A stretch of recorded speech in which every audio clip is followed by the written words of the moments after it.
नमस्कार, स्वागत है आरोहण एकेडमी के यूट्यूब चैनल पर। तो जैसा कि आप सभी को पता है कि थर्ड ग्रेड का एग्ज़ाम बहुत ही नज़दीक है और लगभग अब कल से एग्ज़ाम्स स्टार्ट होने वाले हैं, अर्थात 17 जनवरी से एग्ज़ाम्स स्टार्ट हो चुके हैं। और अब हमारे पास इतना समय नहीं है कि अब हम बहुत बड़ी-बड़ी पुस्तकों को वापस से दोबारा पढ़ें और उनको रिवीज़न करें। इसलिए आरोहण एकेडमी का यूट्यूब चैनल आपके लिए लाया है अंतिम प्रहार, अर्थात आपके लिए शॉर्ट वीडियोज़ में क्विक रिवीज़न, जो आपको कंप्लीट रिवीज़न देगा और आपकी जो याद की हुई चीज़ें हैं उनको रिकॉल करवाएगा। बस इसी के साथ हम हमारा जो आज का टॉपिक है उसको स्टार्ट करते हैं। राजस्थान का इतिहास के बारे में हम चर्चा करेंगे। कंप्लीट इतिहास को पढ़ेंगे, इसके अंदर जितनी भी चीज़ें हैं, ठीक है। सबसे पहले हम स्टार्ट करते हैं सभ्यताओं से। सभ्यताओं में हम सभ्यताओं के अंदर सबसे पहली बात करेंगे कालीबंगा। कालीबंगा सभ्यता जो कि हनुमानगढ़ ज़िले के अंदर स्थित है। इसके पास में जो इसके जो किनारे जो नदी बहती है सरस्वती नदी है। इसके खोजकर्ता अमलानंद घोष है। उत्खननकर्ता बीबी लाल और बीके थापन है। 61 से 69 के बीच में इसकी खोज हुई थी, उत्खनन हुआ था। खोज हुई थी 52 से 53 के बीच में। इसके अंदर मुख्य जो साक्ष्य थे, जुते हुए खेत थे, शल्य चिकित्सा के प्रमाण मिले, लकड़ी की नालियाँ थी, एक साथ दो फसलें मिली थी, अग्नि वेदिकाएँ यहाँ से प्राप्त हुई थी। दीनहन की बस्ती कहा जाता है कालीबंगा को, दीनहीन की बस्ती, गरीबों की बस्ती भी कहा जाता है।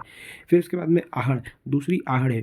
पहली कालीबंगा, दूसरी आहड़, तीसरी गणेश्वर है और चौथी हमारे पास बैराट है। तो दूसरी आहड़ में बात करेंगे तो दूसरी आहड़ के अंदर उदयपुर के अंदर नारायण नदी के किनारे पर अक्षय कीर्तिवास ने इसके खोज करता रहे। ताम्रवती नगरी, धूलकोट भी कहा जाता है, बनास संस्कृति का केंद्र आहड़ थी। आहड़ सभ्यता बनास संस्कृति का केंद्र भी रही है। मृदभांड गौरकोट यहाँ से प्राप्त हुए हैं। बिना हत्थे के जलपात, जिसे ईरानी संबंधों की व्याख्या करता है ये बिना हत्थे का जलपात। फिर उसके बाद में गणेश्वर कातली नदी के किनारे पर है, सीकर में। आरसी अग्रवाल इसकी खोज करता है, 1977 में इसकी खोज हुई। इसके अंदर ताम्रयुगीन सभ्यताओं की जननी कहा जाता है गणेश्वर को। और उपकरणों के अंदर 99% तांबा, जो उत्खनन के अंदर जो उपकरण प्राप्त हुए उसके अंदर 99% तांबा प्राप्त हुआ है। इसके अंदर प्रमुख साक्ष्यों में हम मछली पकड़ने के कांटे की बात करते हैं और भाणाग्र, जो तीर के आगे का हिस्सा होता है उसे भाणाग्र कहा जाता है, वो यहाँ से प्राप्त हुए हैं, वो भी धातु के। फिर उसके बाद में बैराट जयपुर के बाणगंगा नदी के तट पर है। दयाराम साहनी के द्वारा इसकी खोज की गई 1936-37 के अंदर। प्रमुख साक्ष्य क्या क्या प्राप्त हुए? मौर्यकालीन अवशेष प्राप्त हुए, जैसे कि अशोक का भ्राभू शिलालेख। बौद्ध मठ के अवशेष प्राप्त हुए हैं और हेनसांग की जो यात्रा थी वो यहीं से प्राप्त हुई है।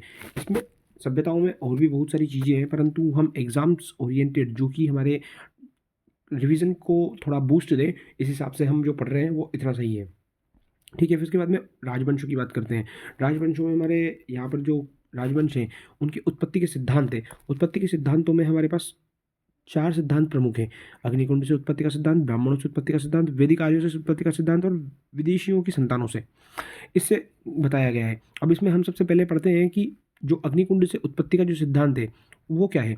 अग्निकुंड से उत्पत्ति का जो सिद्धांत है वो हमारे चंद्रप्रदायी का जो ग्रंथ है, चंद्रप्रदायी पृथ्वीराज चौहान के समकक्ष थे, पृथ्वीराज रासो इनके द्वारा लिखी गई थी। उसके अंदर अग्निकुंड के सिद्धांत की व्याख्या की गई है और उन्होंने बताया कि जो राजपूतों की जो उत्पत्ति है वो अग्निकुंड से हुई है। इसके समर्थक मोनोत नेरसी है और सूर्यमल मिश्रण है। ब्राह्मणों से उत्पत्ति के बारे में कहते हैं बिजोलिया का शिलालेख, जो स्रोतों के आधार पर बिजोलिया का शिलालेख है। डॉक्टर भंडारकर हैं, गोपीनाथ शर्मा है, ये ब्राह्मणों से उत्पत्ति के बारे में कहते हैं।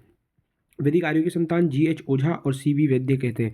विदेशियों की संतान शक सीथियन सिद्धांत कौन कहता है, अर्थात शक और सीथियन जो जातियां थी उसके बारे में सिद्धांत कौन देता है?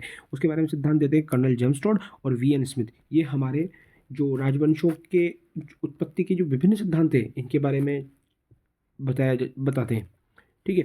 इसके बाद में हम इस नक्शे में देख सकते हैं कि हमारे पास जो जो प्रमुख प्रमुख राजवंश थे वो किस किस जगह पर स्थापित थे। अजमेर के अंदर चौहान थे, चौहान यहाँ पर थे, ठीक है। चौहानों के अलावा हमारे पास मारवाड़ में राव थे।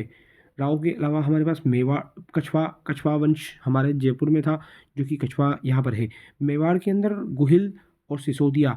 और ये जो राजस्थान का इस वक्त जो ये भाग है ये हाड़ौती भाग है, हाड़ौती हाड़ौती है। और यहाँ पर हाड़ाओं का शासन था। यहाँ पर बीकानेर, इस जगह पर ये बीकानेर के अंदर भी मारवाड़ के राठौड़ थे, ठीक है। इसके बाद में हम आगे बढ़ते हैं चौहान वंश के। अजमेर के निर्माता और रक्षक चौहान वंश को अजमेर के निर्माता और रक्षक कहा जाता है। इसके अंदर अजयराज जी की बात करते हैं। महाराजा अजयराज जी 1105 से 1133 ईस्वी तक चला था इनका साम्राज्य। इसके अंदर चौहान साम्राज्य के निर्माण का काल कहा जाता है। 1133 में अजमेरू नवनगर की स्थापना की थी। चांदी और तांबे के सिक्के चलाए थे जिन्हें अजमदस प्रिय कहते हैं। अजय प्रिय द्रम्स, ठीक है। विग्रहराज चतुर्थ बिसल देव रासो, ठीक है। बिसल देव भी इनको कहा जाता है, अगर विग्रहराज भी, मतलब एग्जाम की दृष्टि से इम्पोर्टेंट कैरेक्टर है ये हमारे राजाओं के कैरेक्टर में। 1158 से 1163 तक चला। चौहानों का स्वर्ण काल कहा जाता है। दिल्ली पर अधिकार करने वाला पहला शासक था जो विग्रहराज चतुर्थ था, और पहला शासक था। इनके द्वारा रचना की गई थी हरिकेली नाटक जिसकी रचना की गई थी उसकी विग्रहराज चतुर्थ के द्वारा। इनके दरबारी जो थे सोमदेव थे जिन्होंने ललित विग्रहराज नामक ग्रंथ लिखा था। इनके द्वारा निर्माण करवाया गया था अजमेर के अंदर संस्कृत पाठशाला, जिसको बाद में 2.5 दिन का झोपड़ा कहते हैं। पृथ्वीराज चौहान ये महत्वपूर्ण शासक थे। इनका साम्राज्य 1177 से स्टार्ट हुआ था और 1192 तक इनका साम्राज्य रहा। फिर उसके बाद में इनको उपाधियाँ दी गई। राय पिथौरा, दल पुंगल, इनको राय पिथौरा और दल पुंगल की उपाधियाँ प्रदान की गई थी। दराइन का प्रथम युद्ध था, जो दराइन का प्रथम युद्ध हुआ था 1191 ईस्वी के अंदर मोहम्मद गौरी और पृथ्वीराज के मध्य। मोहम्मद गौरी को हरा दिया गया। तराइन का द्वितीय युद्ध 1192 के अंदर हुआ। मोहम्मद गौरी और पुनः पृथ्वीराज चौहान के मध्य हुआ, और इसमें भारत में तुर्की सत्ता यहीं से प्रारंभ हुई थी। यहाँ से जैसे ही प्रारंभ होती है, और पृथ्वीराज चौहान तृतीय के जो दरबारी विद्वान थे उनमें हम देखते हैं जयानक है, विद्यापति गौड़ है, विश्वरूप है और चंद्रवरदाई है। ये प्रमुख इनके प्रमुख दरबारी विद्वान थे। फिर इसके बाद में आते हैं मेवाड़ों का गुहिल वंश। इसके अंदर गुहिल वंश के अंदर हम देखते हैं प्रारंभिक शासक और कौन थे, नींव किसने रखी और विस्तार किसने किया। इसके अंदर देखते हैं हम संस्थापक हमारे गुहिलों के संस्थापक हमारे गुहिल थे। गुहिलों के संस्थापक गुहिल थे। 566 ईस्वी के आसपास इन्होंने प्रारंभ किया अपना वर्चस्व साम्राज्य स्थापित करना, ठीक है। बप्पा रावल गुहिल वंश के वास्तविक संस्थापक माने जाते हैं। 734 ईस्वी में मानमोरी के राजा को हरा के चित्तौड़ पर अधिकार कर लिया।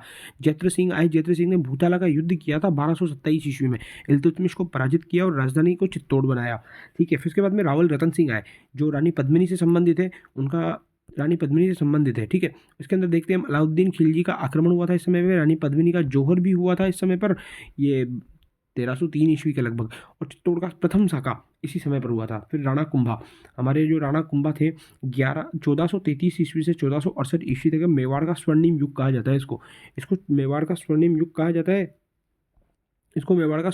कहा जाता है। इसके अंदर इनको जो उपाधियाँ दी गई है, अभिनव भट्टाचार्य, हिंदू सुल्तान और हाल गुरु, ये मुख्य है। मतलब ये इस क्षेत्र में मेवाड़ों की जो गुहिल वंश है उसके अंदर महाराणा कुंभा महत्वपूर्ण किरदार रहेंगे एक। फिर उसके बाद में इनके द्वारा किए गए युद्धों में प्रमुख युद्ध था सारंगपुर का युद्ध, 1437 ईस्वी में हुआ था। महमूद खिलजी की पर विजय के उपलक्ष्य में इन्होंने विजय स्तंभ का निर्माण करवाया। जो आप ये विजय स्तंभ देख रहे हैं चित्तौड़ में, ये विजय स्तंभ का निर्माण महाराणा कुंभा के द्वारा करवाया गया था, ठीक है।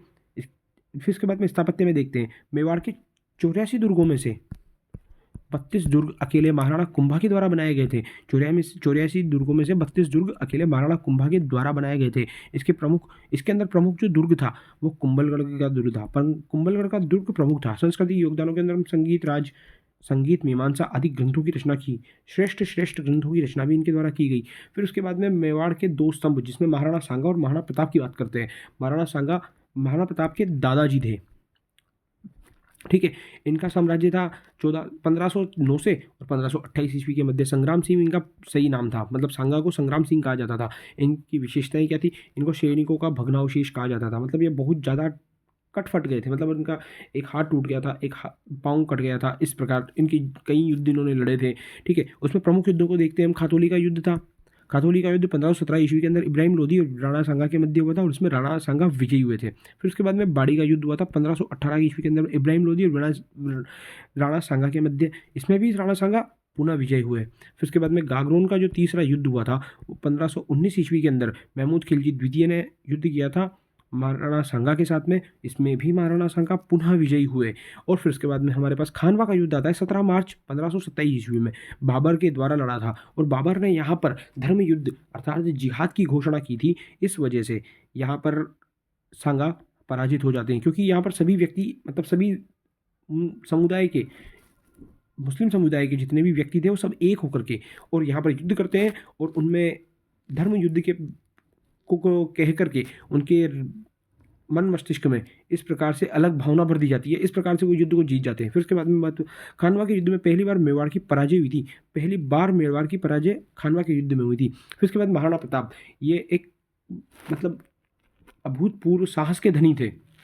महाराणा प्रताप का जन्म हुआ था 1540 में, 9 मई 1540 कुंभलगढ़ के अंदर बादल महल में। ठीक है, इनका साम्राज्य था 1572 से 1597 ईस्वी तक। राज्यारोहण इन्होंने 1572 ईस्वी में गोगुंदा में किया था। इनका 2 बार, ध्यान रखना, इनका 2 बार राज्याभिषेक हुआ था।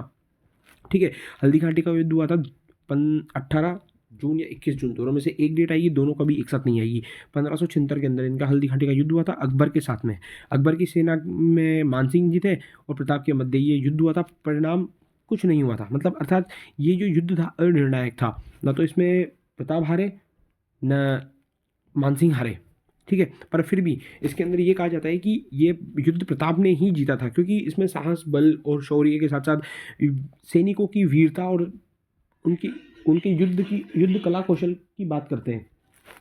ठीक है, तो इसके बाद में उपनाम, ये जो हल्दी घाटी था इसका उपनाम था मेवाड़ की थर्मोपल्ली, कर्नल जेम्स टोड के द्वारा कहा गया था।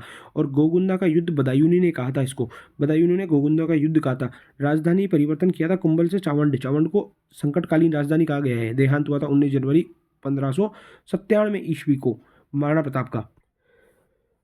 अब देखते हैं अब देखेंगे हम इसमें मारवाड़ के राठौड़। रेगिस्तान के शासक मारवाड़, जिसे हम अच्छे से जानते हैं कि जो हमारे जोधपुर के आसपास का क्षेत्र था। इसके अंदर हम देखते हैं मारवाड़ के राठौड़ के अंदर राव जोधा 1438 से 1489 ईस्वी तक इनका काल था।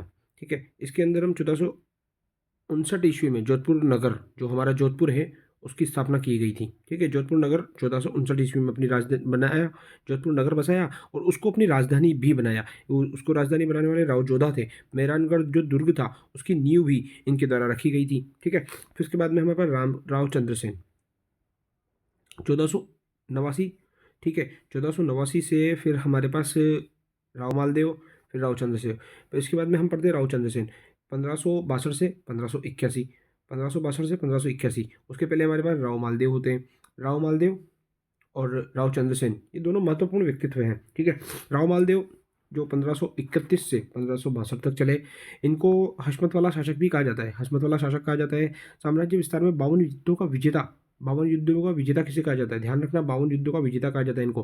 प्रमुख युद्धों में पाहोबा का अर्थात साहेबा का युद्ध था, जो 1541 से 1542 के मध्य हुआ। बीकानेर के जो राव जेतसी थे इनके द्वारा बीकानेर के जो राव जेतसी थे उनको हराया गया था। ठीक है, गिरी सुमेल का युद्ध हुआ था, इसको कहा जाता है 1544 के अंदर गिरी सुमेल का युद्ध हुआ था। शेरशाह सूरी से पराजित हुए थे, ये ध्यान रखना, शेरशाह सूरी से पराजित हुए थे। राव चंद्रसेन मारवाड़ का प्रताप भी कहा जाता है। मारवाड़ का प्रताप क्यों? क्योंकि जिस प्रकार से प्रताप ने कभी भी अधीनता स्वीकार नहीं की थी, उसी प्रकार जो राव चंद्रसेन थे इन्होंने भी कभी भी अधीनता स्वीकार नहीं की, इसलिए इसे भूला बिसरा राजा, भीला बिसरा नायक, प्रताप का अग्रगामी ये कहा जाता है। फिर उसके बाद में हमारे पास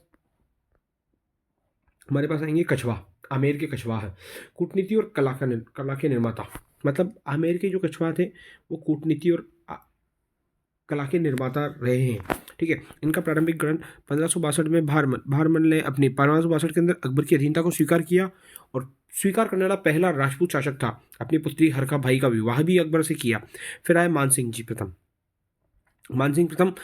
प्रथम ने 1589 से और 1614 ईस्वी तक शासन किया। ठीक है, 1614 ईस्वी तक शासन किया और 1614 ईस्वी तक जो शासन किया उसमें अकबरों के नवरत्नों में ये शामिल थे। मानसिंह जी सबसे ज़्यादा मनसब इनको दिया जाता था।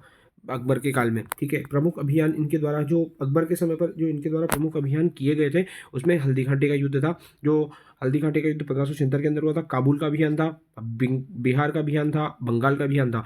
इस और इनके द्वारा जो निर्माण किए गए, उनके काल के अंदर जो निर्माण हुए, उसमें आमेर की शिला देवी मंदिर की स्थापना की गई थी इनके द्वारा, ठीक है। सवाई जयसिंह द्वितीय 1700 से 1734 ईस्वी तक रहे थे। इसके अंदर इनको मुगल बादशाह जो मोहम्मद शाह था, उनके द्वारा इनको सवाई की उपाधि प्रदान की गई थी। सवाई की उपाधि इनको मोहम्मद शाह के द्वारा प्रदान की गई थी। मोहम्मद शाह ने इनको सवाई की उपाधि प्रदान की थी, ठीक है। इसके बाद में अब हम देखते हैं इनके द्वारा 1727 ईस्वी में जयपुर जो हमारा वर्तमान जयपुर है, उसकी स्थापना इनके द्वारा 1727 ईस्वी में की गई थी। वास्तुकार कौन था इनका? इसका जो प्रसिद्ध वास्तुकार था वो था विद्याधर भट्टाचार्य। विद्याधर भट्टाचार्य प्रमुख वास्तुकार था। खगोल विज्ञान में इनका बहुत महत्वपूर्ण योगदान था। इनके द्वारा 5 वेधशालाएं बनवाई थी, खगोलीय वेधशालाएं अर्थात जंतर मंत्र, जो कि सूर्य की गणनाएं, नक्षत्रों की गणनाएं, तारों की गणनाएं, इसको करने में बहुत महत्वपूर्ण योगदान रहता था, ठीक है। इनके द्वारा रचित जो ग्रंथ था जयसिंह कारिका, इनके द्वारा रचित ग्रंथ था। फिर इसके बाद में आधुनिक इतिहास की बात करते हैं। आधुनिक इतिहास के अंदर हम 1857 की क्रांति पढ़ते हैं और उसकी विद्रोह की ज्वाला पढ़ते हैं। 1857 की क्रांति के अंदर सबसे पहली बात देखते हैं, एजीजी कौन था? एजीजी जॉर्ज पैट्रिक लॉरेंस थे और मुख्यालय अजमेर बना दिया था। अजमेर से फिर इसको माउंट आबू शिफ्ट किया गया था, ठीक है। इसके अंदर 6 सैनिक छावनियाँ थी, नसीराबाद, नीमच, एरिनपुरा, देवली, ब्यावर और खेरवाड़ा। ब्यावर और खेरवाड़ा जो दोनों छावनियाँ थी, इन दोनों छावनियों ने, ध्यान रखना, जो हमारे विद्रोह हुए थे, 1857 की क्रांति जो हुई थी, उसमें भाग नहीं लिया था, ठीक है। और 1857 की क्रांति के समय रियासतें, शासक और पॉलिटिकल एजेंट कौन थे, इसको हम देखते हैं। अब इसके अंदर कोटा रियासत के अंदर शासक राम सिंह द्वितीय थे। राम सिंह द्वितीय इस समय के शासक थे और उस समय पर पॉलिटिकल एजेंट मेजर बर्टन था, ठीक है। फिर उसके बाद हम जोधपुर रियासत की बात करते हैं। जोधपुर रियासत के अंदर हम तख्त सिंह, मैकमोसन जोधपुर के बताए गए हैं। इसके अंदर तख्त सिंह तो शासक थे और पॉलिटिकल एजेंट मैकमोसन थे। फिर भरतपुर की शासक की बात करते हैं। भरतपुर के जो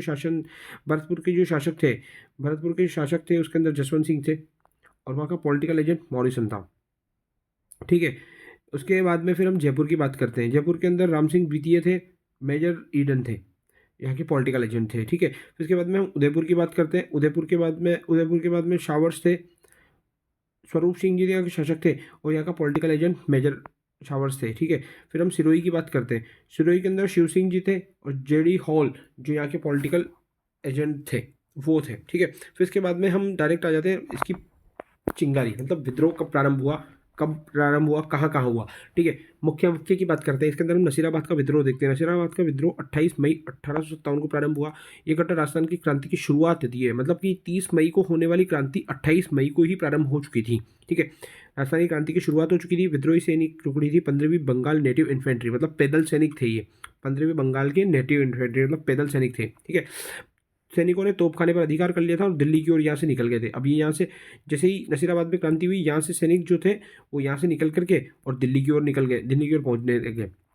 फिर 28 मई से 3 जून को नीमच में विद्रोह हुआ। नीमच में जो विद्रोह हुआ 3 जून को हुआ था। 3 जून को हुआ। इसके जो नेतृत्व करता थे उसमें मोहम्मद अली बेग के नेतृत्व में सैनिकों ने विद्रोह किया था। 40 अंग्रेज अधिकारियों ने डूंगला गांव के अंदर, किसान था रुघाराम, उसके घर पर शरण ली थी। मेवाड़ के महाराणा स्वरूप सिंह ने इसको बचाया था और ये सब जगत महल के अंदर इन्होंने स्टे किया था, मतलब वहाँ पर रुके थे ये अपनी सुरक्षा के लिए, ठीक है। एरनपुरा में फिर विद्रोह हुआ 21 अगस्त 1857 को। इसका जो नारा था वो दिया गया था, चलो दिल्ली मारो फिरंगी, ये दिया गया था यहाँ के जो क्रांतिकारी व्यक्ति थे उनके द्वारा, ठीक है। फिर अब इसके अंदर हम देखते हैं आवा का विद्रोह हुआ इसी के समय, जो एरनपुरा में जो विद्रोह हुआ था ना उसी के समय हुआ था। आवा का विद्रोह हुआ था और आवा के अंदर एरनपुरा के सैनिकों ने आवा के जो ठाकुर कुशाल सिंह थे उनके नेतृत्व में ये विद्रोह किया था, ठीक है। प्रमुख युद्ध हुआ था भिथोड़ा का युद्ध 8 सितंबर को, कुशाल सिंह सिंघवी इसके, ठीक है, हुआ था। फिर इसके बाद में अब क्रांति का जो केंद्र था कोटा में जल विद्रोह कब प्रारंभ हुआ?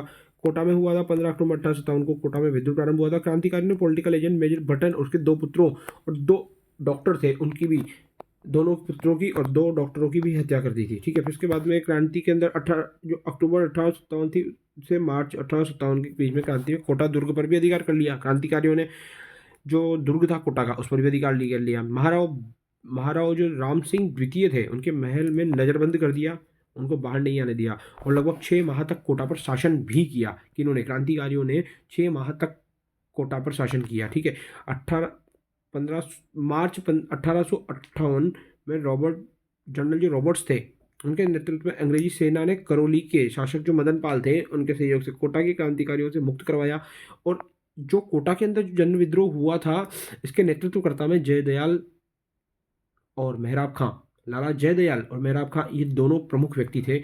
कोटा में जन विद्रोह के मुख्य सूत्रधार थे, जिन्होंने एक सुनियोजित क्रांति का संचालन किया था।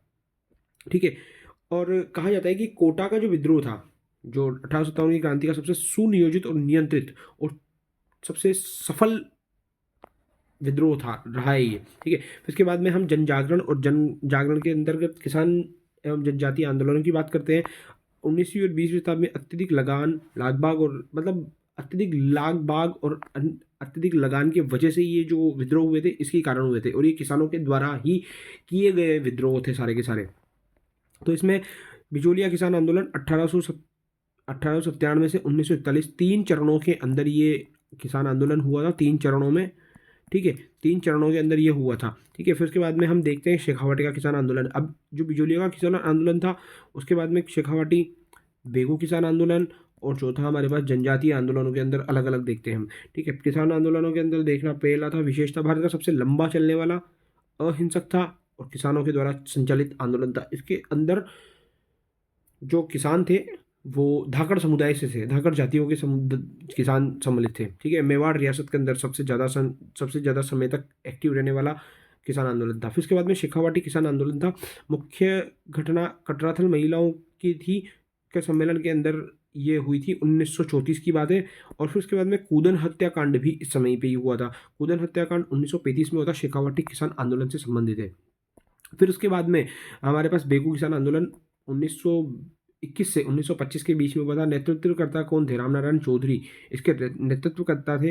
मुख्य घटना गोविंदपुरा की जो हत्याकांड था, वो बेगू किसान आंदोलन से संबंधित है।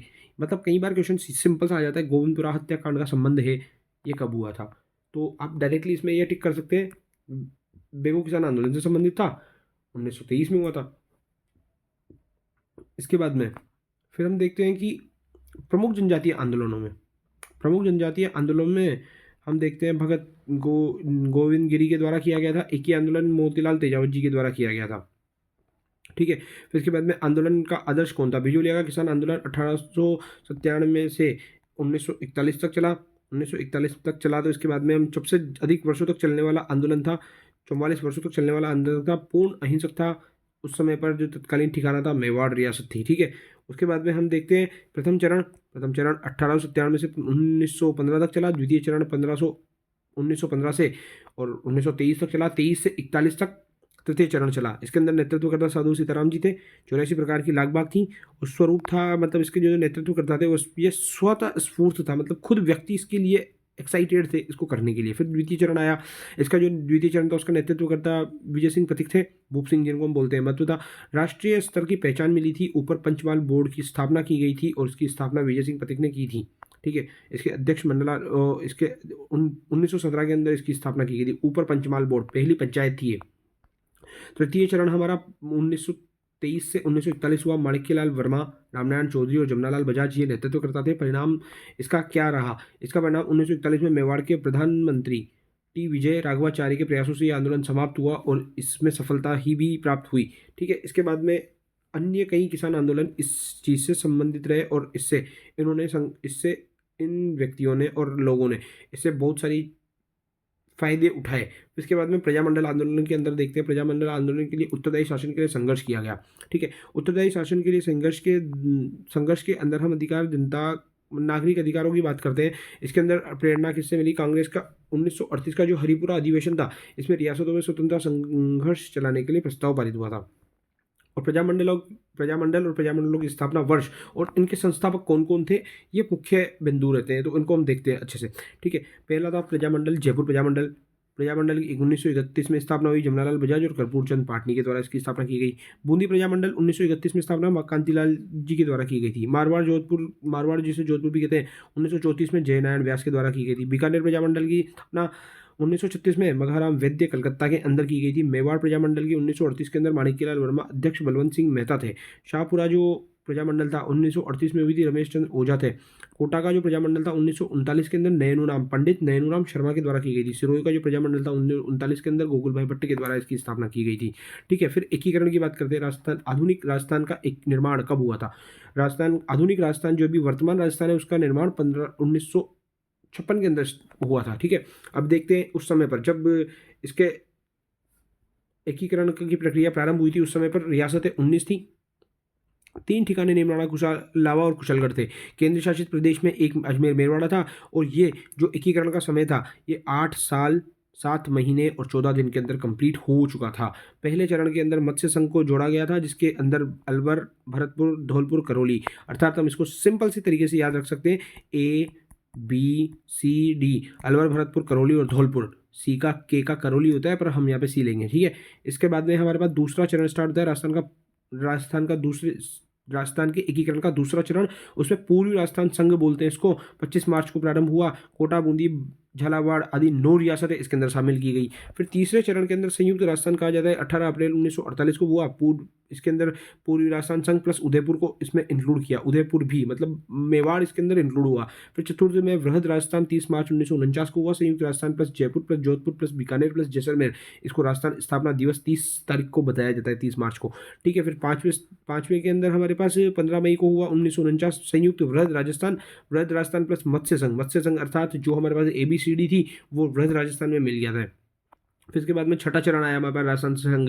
26 जनवरी 1950 को इसमें हुआ और सिरोही का विलय हुआ। आबू और देलवाड़ा को इससे थोड़ा सा बाहर निकाल दिया गया था। ठीक है, सातवां चरण राजस्थान संघ 26 जनवरी 1950 को हुआ था। अलवर, भरतपुर, धौलपुर और करौली, ये जो इसके अंदर थे इन सबको इसमें इंक्लूड कर दिया गया। जो सातवां चरण था इसके अंदर पुनर्गठित किया गया था।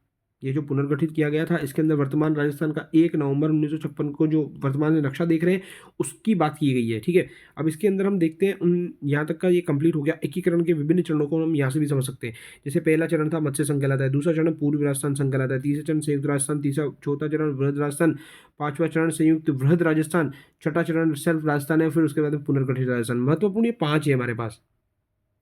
ठीक है, अब इसमें देख लेंगे हम कौन कौन से। 18 मार्च को हुआ पहला चरण कंप्लीट, 25 मार्च को तीसरा चरण, 18 अप्रैल को हुआ चौथा चरण, 30 मार्च को इस दिन राजस्थान दिवस भी मनाया जाता है।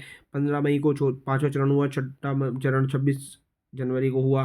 फिर सातवां चरण था 1 नवंबर 1956 को, जो वास्तविक राजस्थान हमारे जो नक्शे पर है वो आज हमें दिखाई देता है। ठीक है, इसी के साथ ये आज का जो हमने जितना भी हिस्ट्री के लिए पढ़ा वो यहीं पर समाप्त होता है। और मैं चाहता हूँ कि आप लोग इसको पढ़ करके अपने एग्ज़ाम्स को अच्छे से तैयार करें। और अगर आपको ये कंटेंट अच्छा लगे तो प्लीज़ लाइक करें, शेयर करें और सब्सक्राइब करें, क्योंकि हम लोग आपसे कुछ चाहते नहीं है, बस प्लीज़ इस चीज़ का ध्यान जरूर दें और शेयर और लाइक और सब्सक्राइब करते रहें। धन्यवाद, बहुत बहुत धन्यवाद। और आपको एग्ज़ाम्स की बहुत बहुत हार्दिक बधाई और शुभकामनाएं। हम चाहते हैं कि आप इसी बार अपने एग्ज़ाम्स को क्लियर करें ताकि बार बार आपको पढ़ना ना पड़े। ठीक है, धन्यवाद।